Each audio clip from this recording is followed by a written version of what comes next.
So the Straw Hat Pirates get to this island. That actually isn't an island, it's a ship. Chaos erupts shortly after getting there. All the lads get separated, with Luffy, the captain, is off doing his own thing. Nami, the crew's navigator that has weather controlling abilities, is fighting a modern day streamer, and her name is Perona. She has the ability to create and control ghosts. Then, while arguing about Sublantics, a bear appears. But it's not a bear, it's a big old Bible holding man. His name is Kuma. Everyone is shocked. Where did he come from? The Twitch streamer recognizes the bear. He's one of the warlords. A warlord is a pirate who was made a deal to work alongside the government, but the Twitch streamer is also a pirate. So her female hormones kick in. She goes in for the kill. Oh shit, the bear seems to be strong. Everyone starts freaking out, but the bear, Kuma, states that he was only looking for a captain, and that captain is Gecko Maria.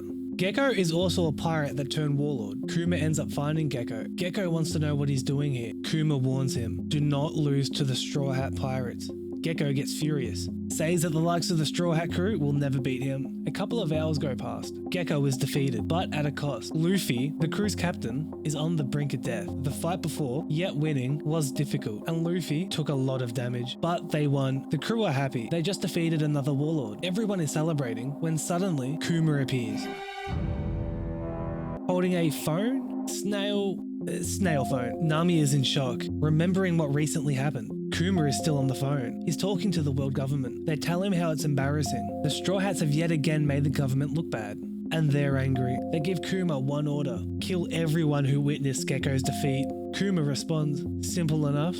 He sits up, looking ready to enlighten. Everyone heard the conversation. They're terrified. They just fought one warlord and took massive losses. And now on the verge of death, another one appears. Luffy, the captain, is still passed out from all the damage, and the rest of the crew can barely stand. Zoro walks in, standing up to Kuma. Zoro is Luffy's first crewmate. He is basically vice captain of the crew. He means business. Kuma's hand itches. He takes off his glove. Then Nami warns Zoro about Kuma's ability, that if you get touched, you just disappear. Zoro looks up at Kuma, not fazed. Then instantly, Kuma teleports behind him.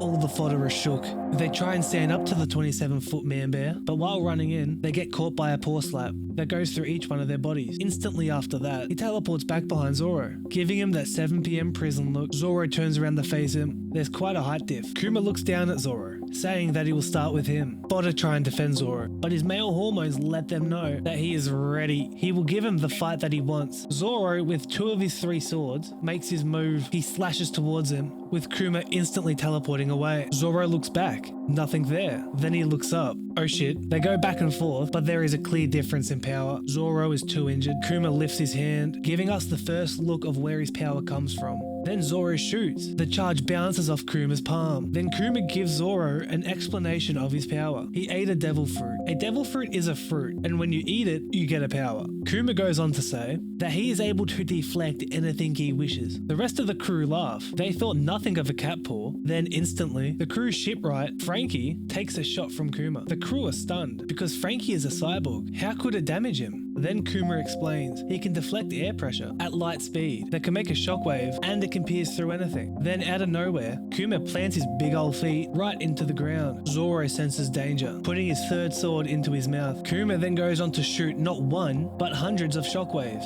Zoro is able to make it into range for an attack. He goes in, but the attack is completely negated. Zoro goes flying back, taking even more damage. It's starting to wear on him. Kuma teleports over, about to end Zoro's career, when out of nowhere, the crew's cook, Sanji, comes flying on in, kicks Kuma right in the head. That ain't gonna work. Instantly, Sanji falls to the ground. He is in pain. Usopp, the crew's sniper, goes in with his best attack.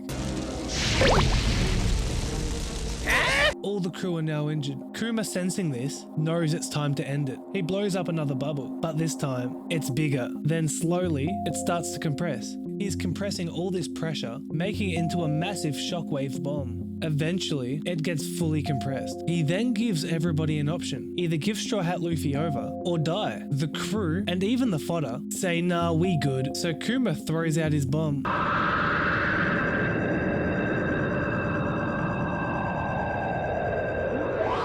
It hovers in the middle, slowly starting to expand, when suddenly, everyone is unconscious. Kuma stands over Luffy, ready to finish him, when suddenly, Zoro is still conscious. He turns his head to look back at Kuma. To his surprise, he sees that Kuma is a cyborg. He opens his mouth and shoots out one of his laser beams. Zoro jumps, barely missing the laser. Tries to stand up, but his body just doesn't let him. His body is no longer responding to him. Zoro then asks Kuma if he is there to take Luffy's head. Yes, Kuma responds. Instead of Luffy's, take mine, but he cannot give the head of his captain. He goes on to say that his own head will be worth a lot more, since one day he will be the world's best swordsman. While sitting there waiting for his fate, Sanji appears, standing in front of Zoro, not letting he be the one to die for Luffy. Sanji then says that he should die instead of Zoro. Suddenly, Zoro hits Sanji, making Sanji pass out. Zoro does this to save him. Kuma looks down at Zoro. Harming you now would only shame myself. Impressed by Zoro's ambition, Kuma agrees. He won't hurt Luffy, as long as Zoro can experience a living hell. Then Kuma proceeds to pick up Luffy and take all of Luffy's pain, putting all of it into a shockwave bubble, and then tells Zoro, after all the damage Zoro has already taken, to get inside the bubble full of Luffy's pain, and that is on top of the damage Zoro has already taken. Kuma says to Zoro that he will most likely die if he does this, then proceeds to give Zoro a little taste of what's to come.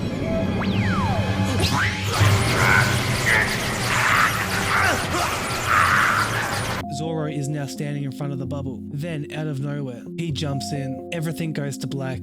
Hours go past. The crew start to wake back up. Sanji the cook is the last to wake up. He looks around. Sanji can't see Zoro. He slides down a rock. Then he starts to run. In the corner of his eye, he sees him, standing there, in a pool of his own blood. What happened? He screams. Zoro responds, nothing happened.